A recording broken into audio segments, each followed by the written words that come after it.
Bienvenue sur TechWeb. Dans cette nouvelle vidéo, je vais vous présenter les balises HTML qui vont vous permettre d'ajouter un contenu multimédia à vos pages web. Nous allons également aborder quelques balises sémantiques et nous allons discuter aussi les balises blocs et les balises en ligne, et on finira avec les deux balises génériques définies en HTML5 et qu'on a déjà peut-être abordé précédemment. Donc HTML5 permet d'insérer des fichiers multimédia, audio et vidéo aux pages web. Pour pouvoir faire ça, c'est vraiment très simple. Vous avez deux balises. Donc vous avez la balise audio, elle permet d'ajouter un fichier audio à votre page web. Donc c'est une balise double, donc il y a la balise ouvrante audio et la balise fermante slash audio. La même chose pour les fichiers vidéo, vous avez la balise vidéo qui elle aussi elle est double. Plusieurs attributs peuvent être définis pour ces balises-là. Vous avez par exemple l'attribut controls, donc il va permettre d'afficher au visiteur ou bien à l'utilisateur le contrôle de la lecture, c'est-à-dire il aura une barre de contrôle sur laquelle le client ou bien le visiteur il aura la possibilité de lancer la lecture avec le bouton lecture ou bien de mettre mise en arrêt ou pause à la vidéo ou bien au fichier audio, d'arrêter la lecture s'il le souhaite, ou bien de supprimer le son ou de mettre la lecture en mode muet ou bien muette, une lecture muette.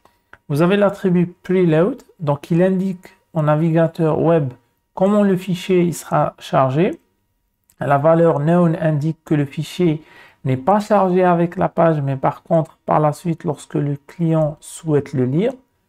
La valeur par défaut pour cet attribut preload est auto, elle indique au navigateur de charger le fichier en même temps que la page web.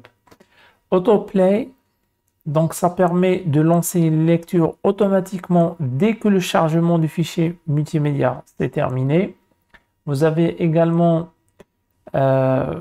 l'attribut loop, donc il permet de lancer une lecture en boucle, c'est-à-dire dès que le fichier audio ou bien vidéo arrive à la fin de la piste, il va recommencer et on aura une lecture en boucle. Si on veut mettre ou supprimer le son, donc vous allez utiliser l'attribut muted. D'autres attributs sont définis pour la balise vidéo, tels que poster. Donc il permet d'indiquer une image qui sera affichée lors du chargement de la vidéo. Nous allons voir un petit exemple par la suite. Vous avez l'attribut également width et height, donc ils permettent d'indiquer la largeur et la hauteur de la vidéo. Donc ces trois attributs ne sont définis que pour la balise vidéo. Maintenant, pour les fichiers multimédia, il est possible de définir plusieurs sources, ce qui permet d'offrir plus d'un format et ainsi maximiser sa visualisation par les navigateurs. Comme vous le savez, pour pouvoir lire un fichier multimédia sur une machine, un ordinateur, il faut que sur cette machine, il faut qu'il y ait ce qu'on appelle un décodeur qui correspond au format du fichier multimédia. Donc HTML vous offre la possibilité de définir plusieurs sources. Bien sûr, chaque source va offrir ou donner la possibilité au navigateur de charger le même fichier vidéo avec un type particulier de format. Donc les sources sont définies par les balises source, où les attributs src et type identifient respectivement le chemin vers le fichier multimédia et son format.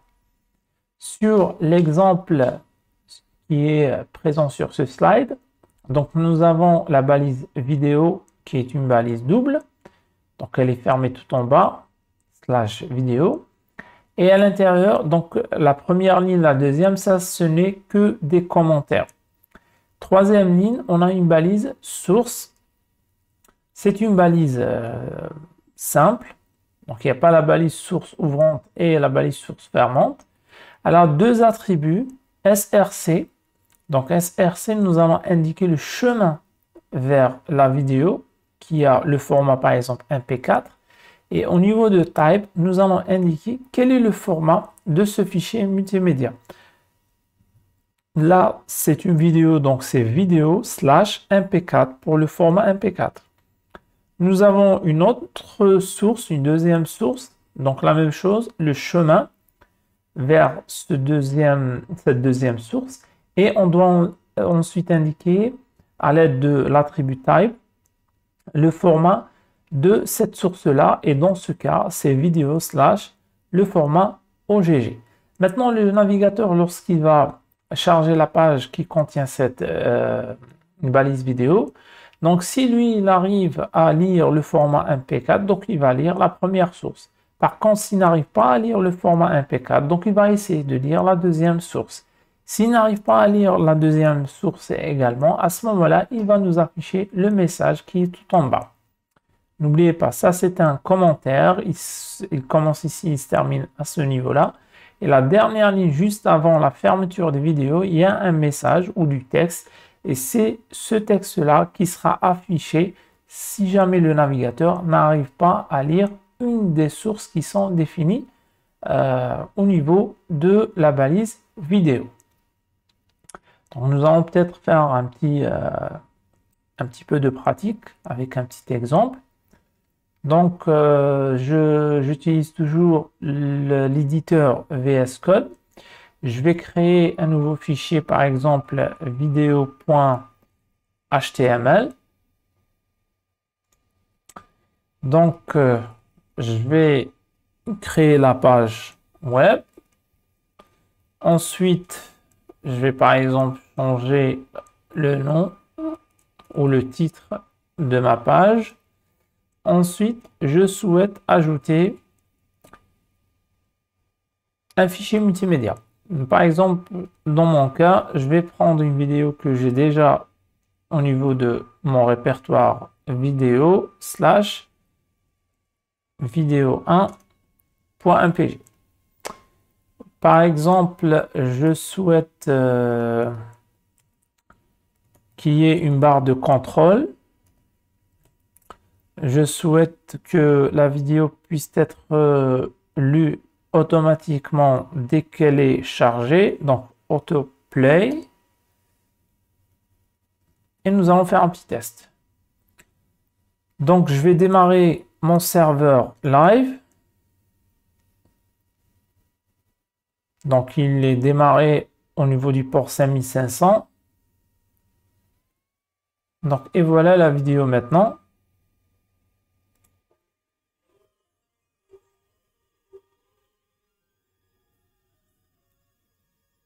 Maintenant, si je souhaite par exemple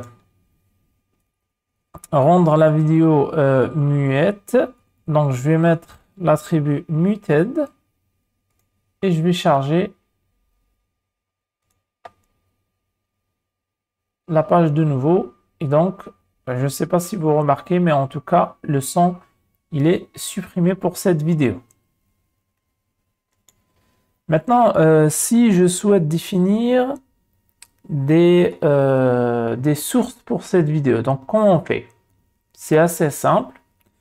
Donc, je vais utiliser la balise source. Donc, je vais mettre ici l'attribut SRC. Et je dois préciser le type. Donc, dans ce cas, c'est vidéo / MP4. Par exemple, moi, j'ai une deuxième source dans mon fichier vidéo qui est là. Donc, un fichier qui a le format MP4 et un autre qui a le format OGG. Donc, je vais mettre la même chose. Le chemin, mais cette fois-ci vers le deuxième fichier qui a le format OGG. Et je précise le type également. Donc, vidéo OGG.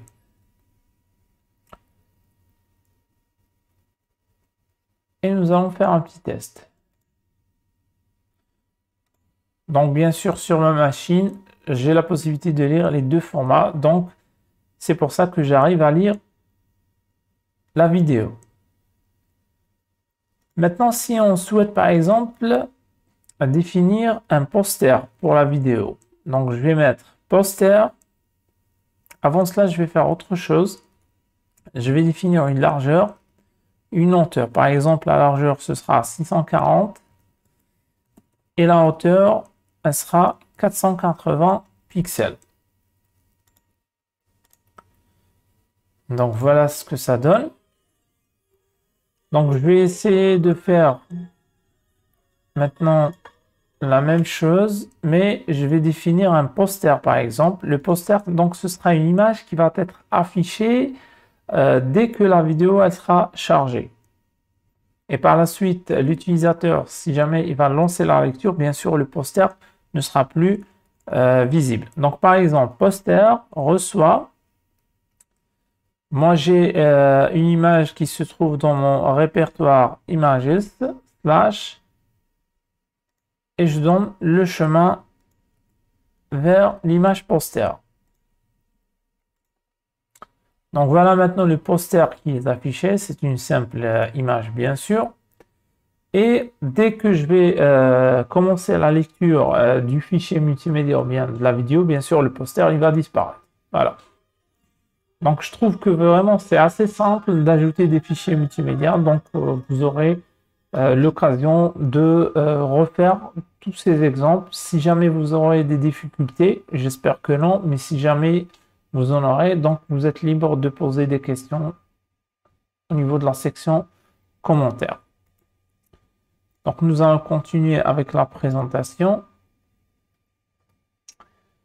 Donc, pour ajouter des fichiers multimédia provenant d'un autre site tel que YouTube, il y a la balise double iframe /iframe. Donc, iframe affiche le contenu d'une URL définie par l'attribut src. Donc, c'est très simple d'utiliser ça. Donc, vous avez la balise ouvrante iframe. Vous avez la possibilité de préciser la source.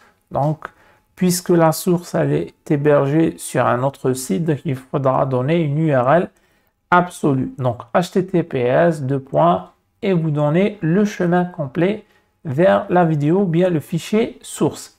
Vous avez bien sûr la possibilité de définir une largeur ainsi qu'une hauteur et vous allez pouvoir intégrer la vidéo qui se trouve sur une autre URL au niveau de votre page web. Je vais peut-être vous mettre sur la plateforme le fichier vidéo.html si jamais vous avez des difficultés à refaire ces exemples-là. Donc, il faudra juste me le demander et je le ferai. Maintenant, les balises sémantiques. Donc, HTML, il permet d'ajouter un certain nombre de balises sémantiques à vos pages. Donc, ces balises-là vont permettre de définir différentes parties des pages. Donc, on aura la possibilité de définir l'entête de la page, de délimiter l'entête de la page, le pied de la page, de délimiter certaines sections, de mettre des articles à l'intérieur de sections, de délimiter ou de définir des parties réservées pour la navigation entre les pages, etc. Comment faire ça? Ben, c'est assez simple. Vous avez par exemple la balise section, une balise double. Donc elle permet de définir une section générique dans un document web, c'est-à-dire générique. Le contenu peut être ce que vous voulez et qui peut être composé d'articles. Donc, dans cet exemple, j'ai section / section et à l'intérieur, je peux avoir un ensemble d'articles. Donc, c'est la balise article, article / article et bien sûr, à l'intérieur de cette balise article, vous allez avoir aussi la possibilité d'avoir ou de mettre ce que vous voulez. Tout dépendra bien sûr du contenu que vous voulez offrir à vos visiteur. Pour article, désigne aussi un élément indépendant de la page et qui peut contenir, lui, plusieurs sections. Donc ici, ça peut vous paraître un petit peu ambigu, mais en fait, section peut contenir plusieurs articles et un article il peut contenir plusieurs sections. Donc vous choisissez l'une ou l'autre philosophie, si on peut dire ça comme ça. Donc c'est-à-dire il faut pas, pour garder une certaine logique, il ne faut pas avoir au niveau de certaines parties ou certaines pages, sections qui incluent plusieurs articles et sur d'autres parties de la même page par exemple, des articles qui incluent plusieurs sections. Moi je préfère utiliser l'une des philosophie ou l'une des logiques, donc c'est à vous de voir ce qui correspond le mieux à votre contenu. Vous avez aussi la balise header, donc c'est une balise double aussi, donc délimite une introduction pour son élément parent. C'est-à-dire où est-ce qu'elle est positionnée cette balise? Elle est positionnée à l'intérieur d'une balise parente. Donc, header à ce niveau-là permet de délimiter l'entête de article. Et bien sûr, header, vous pouvez la positionner ou l'introduire à l'intérieur d'un article, à l'intérieur d'une section ou à l'intérieur d'une page. L'essentiel, c'est que ça renvoie un sens sémantique. Ça veut dire que ce qu'il y a entre header et slash header, ça représente l'entête du parent. Le parent ici, dans ce cas, c'est article.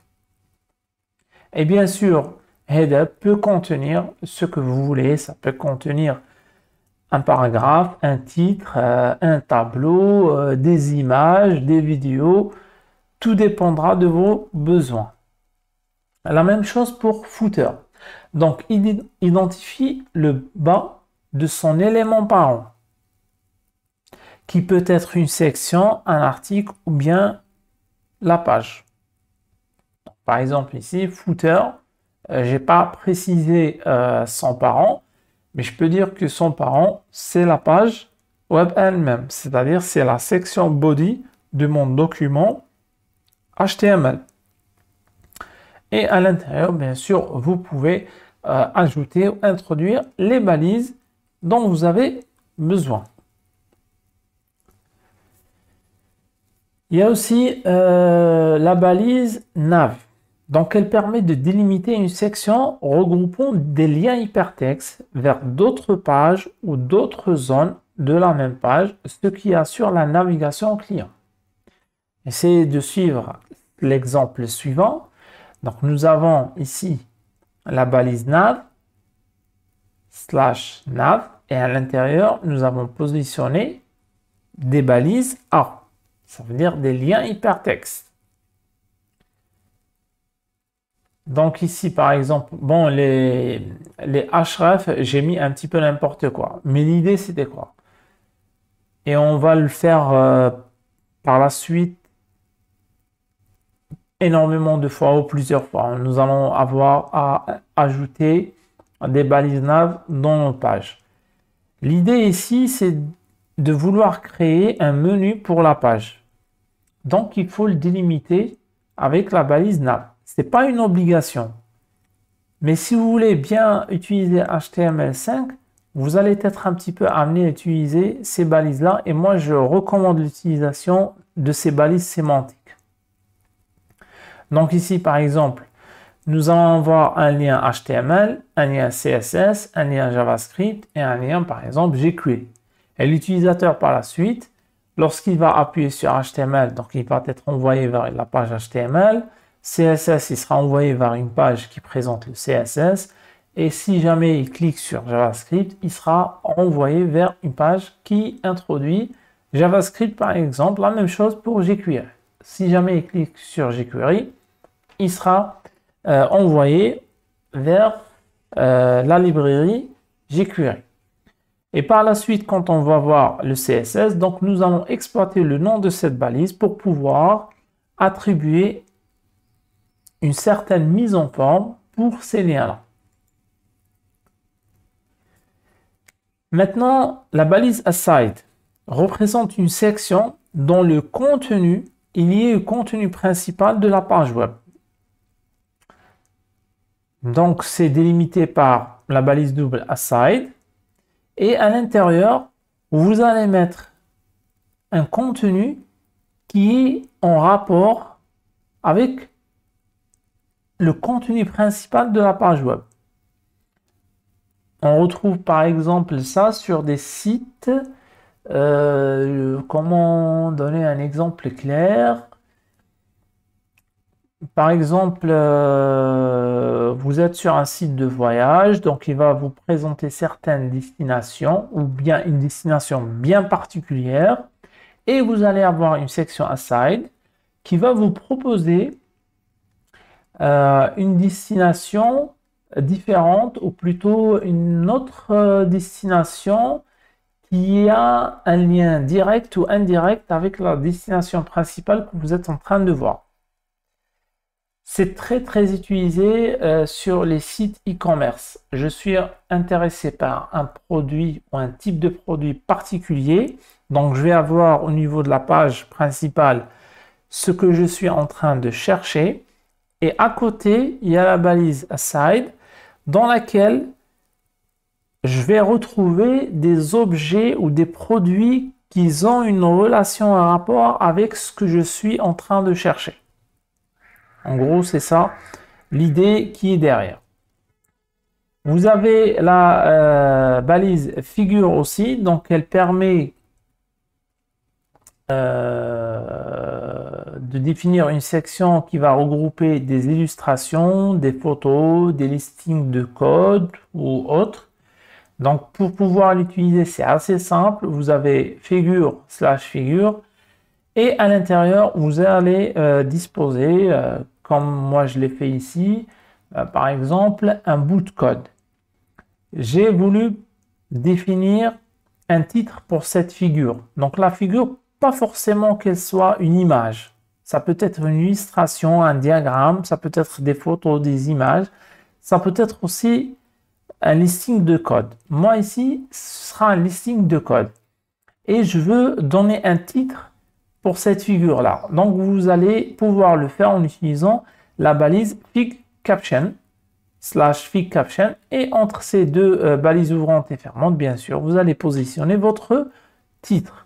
Ensuite, moi, j'ai donné un listing de code. Donc, j'ai utilisé la balise pre / pre.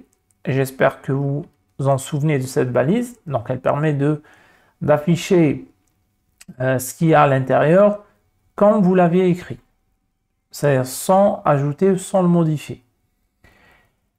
Et moi, j'ai positionné à l'intérieur la balise code pour indiquer au navigateur que ce qui va être ici défini ou introduit ou ajouté, ce sera du code. La même chose, un autre exemple ici, j'ai utilisé la balise figure / figure. J'ai défini un titre pour cette figure et j'ai utilisé la balise IMG pour introduire ici une photo. Donc l'utilisation de ces balises-là, il est vraiment très simple. Il suffit de le faire une fois, deux fois. Et après, ça va devenir une routine pour vous. La balise main désigne le contenu principal du document web. Il ne doit y avoir plus d'un élément main dans votre page. L'élément main ne doit pas être inclus dans section, article, head, etc. Pour l'utilisateur, bien sûr, lui ne va pas du tout voir est-ce que H1 est main ou pas, sauf si vous allez affecter à H1 une mise en forme particulière. Mais comme je l'ai précisé au début, ce sont des balises sémantiques. C'est-à-dire, ils vont être exploités par le navigateur web et par les moteurs de recherche. Par exemple, un moteur de recherche, si jamais il accède à cette page, donc il va comprendre que l'information principale qui est apportée par cette page, par exemple, c'est apprendre le développement web. La même chose, le navigateur web il va comprendre que le contenu principal de cette page ou de ce document, ça concerne le développement web. Donc, main apporte un sens sémantique. Mais sinon, au niveau de l'affichage, c'est-à-dire d'un point de vue visuel, il n'y aura absolument pas de différence, sauf si on définit une mise en forme particulière pour la balise main. Et la même chose, si vous avez des difficultés avec ces balises-là, il suffira de me le demander et je mettrai à votre disposition des exemples un petit peu plus détaillés.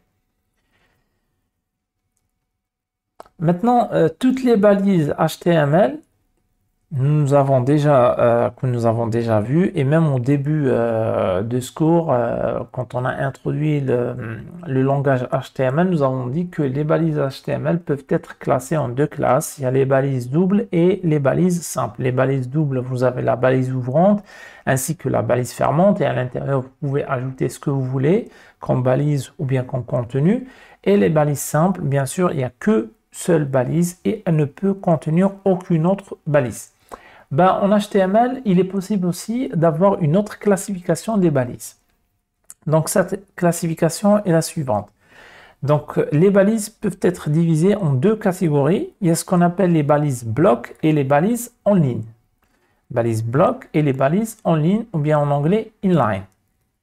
Donc, les balises blocs occupent par défaut toute la largeur de leur conteneur. Et donc, elles s'affichent l'une en dessous de l'autre. C'est-à-dire, si j'ai une balise bloc, elle va prendre toute la largeur de la fenêtre, par exemple, si jamais elle est contenue directement dans /body, dans la balise body. Et si je rajoute une autre balise bloc à côté, donc elle va être positionnée en dessous. Par contre, les balises en ligne, ce n'est pas du tout le cas. Donc, si j'ai des balises en bloc ou bloc, donc leur affichage provoque un retour à la ligne automatiquement. Parmi ces balises, il y a par exemple la balise P, la balise H1, la balise UL, la balise table. Et nous allons voir un petit exemple tout de suite. Donc, je vais peut-être supprimer la vidéo, j'en ai pas besoin. Je vais introduire un premier paragraphe. Donc, j'ai le premier paragraphe. Je ne vais pas du tout sauter de ligne. Je vais le mettre à côté.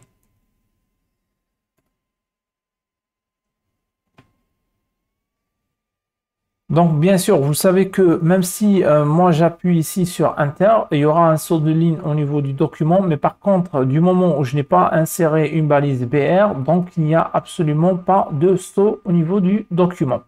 Et je vais vérifier comment que ça va être affiché. Donc, vous regardez, vous voyez, donc il y a le premier paragraphe, ensuite le deuxième. Malgré qu'il y a eu de l'espace ici, mais par contre, le deuxième paragraphe, il s'est affiché en dessous du premier. Si je rajoute, par exemple, un titre H1, par exemple. Donc, lui, la même chose.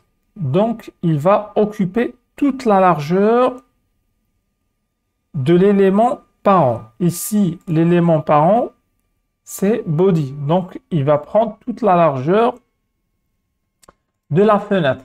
Je ne vais pas pouvoir positionner un autre élément à côté de celui-là.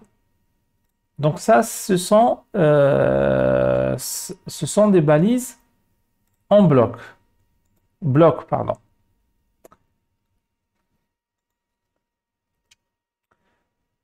Quant aux balises en ligne, elles se placent l'une à côté de l'autre et ne provoquent pas de retour à la ligne lors de leur affichage. Parmi ces balises, il y a par exemple les liens hypertextes, la balise A, vous avez la balise B par exemple, EM, IMG, Strong et bien d'autres.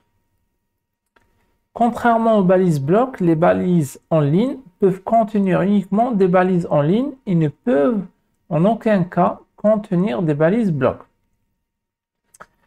Donc si on va voir un petit exemple, ici le premier paragraphe, j'avais la possibilité de rajouter à l'intérieur des balises en ligne, par exemple telles que la balise B.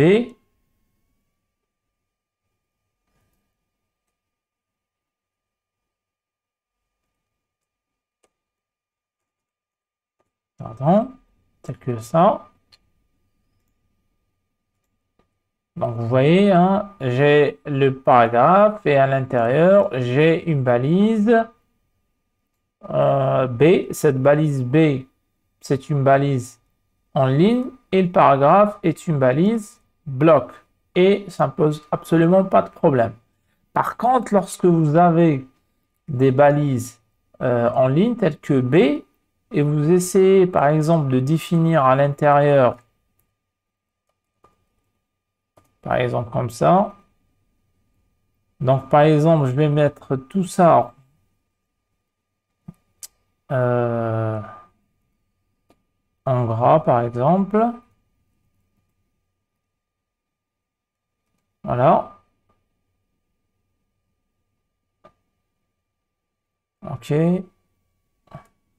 Et ça, ce sera en gras. Donc je vais l'afficher ici. Il est en gras. C'est une balise B, donc elle est en ligne. Et je vais à l'intérieur définir ou ajouter une balise P. Donc par exemple, donc normalement on ne doit pas faire ça. Nous allons voir un petit peu comment le navigateur se comporte. Le navigateur il essaie toujours de faire de son mieux. Même si vous mettez des erreurs dans vos codes HTML, il va essayer de rendre ce qu'on appelle un rendu visuel à l'utilisateur. Donc vous remarquez ici, ce texte-là, il prend toute la largeur. Il y a eu un saut automatique. Ça, c'est dû à l'utilisation de la balise P. Mais maintenant, si je prends ce code-là, et je vais essayer de le valider, normalement, je vais avoir une erreur. Donc, voici l'erreur. Donc, il me dit en gros que l'utilisation de la balise P n'est pas très correcte parce que vous avez défini P en tant que enfant d'une balise B. Tout simplement parce que B est une balise en ligne et à l'intérieur, nous avons défini une balise bloc. Donc, en HTML, il faut vraiment éviter de faire ça si vous voulez avoir des fichiers HTML ou des documents HTML valides ou bien correctement écrits. Par contre, les balises blocs peuvent contenir d'autres balises blocs comme ils peuvent contenir des balises en ligne. Par exemple, je vais tout effacer. Je vais utiliser une balise bloc et générique que nous allons voir tout de suite après. Donc à l'intérieur, je vais mettre un paragraphe qui contiendra autre chose, du texte. Donc div est une balise bloc qui contient une balise bloc et elle peut aussi contenir une balise en ligne telle que la balise A par exemple. Hein. A, je vais mettre rien ici, je vais mettre ici test.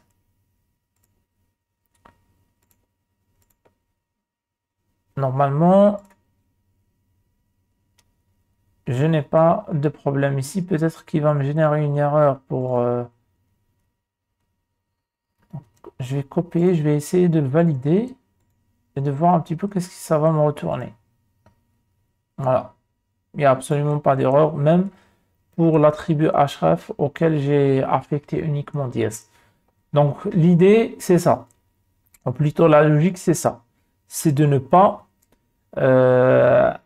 avoir des balises en ligne qui contiennent des balises blocs. Mais par contre, l'inverse, il est autorisé. Maintenant, les balises génériques. Donc, il existe deux balises génériques en HTML. C'est div et span. Donc, ces balises permettent en fait de grouper d'autres balises HTML afin de leur attribuer un identifiant et ou une classe. Quand on va voir le langage CSS, vous allez vous rendre compte qu'on aura très souvent recours à la balise div et span. Ça permet de regrouper certains éléments HTML pour pouvoir leur définir une classe, pour pouvoir leur attribuer un identifiant, dans l'objectif ou le but de leur définir au final des mises en forme particulières via le langage CSS. Exemple. Là, j'ai une balise div et donc tout ce qui est contenu à l'intérieur, si vous voulez, il va appartenir à la classe ville par exemple. Donc, par la suite, si je veux que tout le texte de ce div-là soit en rouge, je vais pouvoir faire ça en affectant, en définissant une mise en forme pour la classe ville. Donc la même chose, ici ce div-là, il a un identifiant, c'est orange. Donc par la suite, en utilisant CSS, je peux facilement appliquer une mise en forme en se basant sur cet identifiant pour ce div-là. Vous avez ici une balise Spain. Donc Spain, aussi, elle permet soit de définir un identifiant et ou une classe. Pour ce que vous allez mettre ici entre Spain et /Spain. Bien sûr, les deux balises div et Spain, ce sont des balises doubles. Par contre, il y a une petite différence entre ces deux balises, c'est que div est une balise bloc et Spain est une balise en ligne. C'est-à-dire, lorsque je vais utiliser div, forcément div va prendre toute la largeur de l'élément parent. Si j'ai div à l'intérieur de la page web, c'est-à-dire à l'intérieur de la balise body, donc ça va me prendre toute la largeur de body. Par contre, Spain, non. Spain, c'est une balise en ligne, c'est-à-dire ne va absolument pas me provoquer un saut de ligne de façon automatique. C'est-à-dire, ça ne va pas prendre toute la largeur de l'élément parent. Non, ça va prendre uniquement la largeur dont elle a besoin pour pouvoir, pour que le navigateur puisse afficher le contenu de Spain, c'est-à-dire ce qu'il y a entre Spain et /Spain. Donc voici cette vidéo. Donc on est arrivé pratiquement à la fin. Donc c'était une vidéo très simple. Donc concernant les fichiers multimédia, comment vous allez pouvoir les ajouter. Donc comme vous l'avez vu, il y a deux balises pour les fichiers multimédia. Vous avez la balise audio et vidéo. Vous avez la possibilité de définir plusieurs sources. C'est-à-dire, chacune des sources va proposer un format ou un type particulier pour le fichier et le navigateur, il aura le choix bien sûr. Il va commencer par la première source. S'il arrive à l'afficher correctement, donc il va le faire. Sinon, il va passer à la source suivante et ainsi de suite jusqu'à vérifier toutes les sources. Si jamais il a un petit souci, il n'arrive pas à lire aucune des sources, à ce moment-là, il va afficher le message que vous laissez à la fin, juste avant /vidéo. Pour la balise vidéo, vous avez la possibilité de définir ce qu'on appelle un poster. C'est une image, une photo qui sera affichée avant de commencer la lecture de la vidéo. Vous avez aussi la possibilité de définir une largeur et une hauteur avec width and height, ces deux attributs. Par la suite, nous avons vu aussi la définition ou quelques exemples des balises sémantiques telles que section, article, header, footer, nav, aside. Vous pouvez reprendre les exemples qui sont présentés au niveau de ces slides-là pour les tester, pour les modifier. Et à la fin, nous avons abordé la notion de balise bloc et de balise en ligne avant de présenter les deux balises génériques en HTML qui sont div et Spain. Comme d'habitude, si vous avez des questions, si vous avez des points qui ne sont pas clairs, c'est le moment de le faire au niveau de la section commentaires. Posez toutes les questions que vous avez parce que la semaine prochaine, nous allons entamer le langage CSS.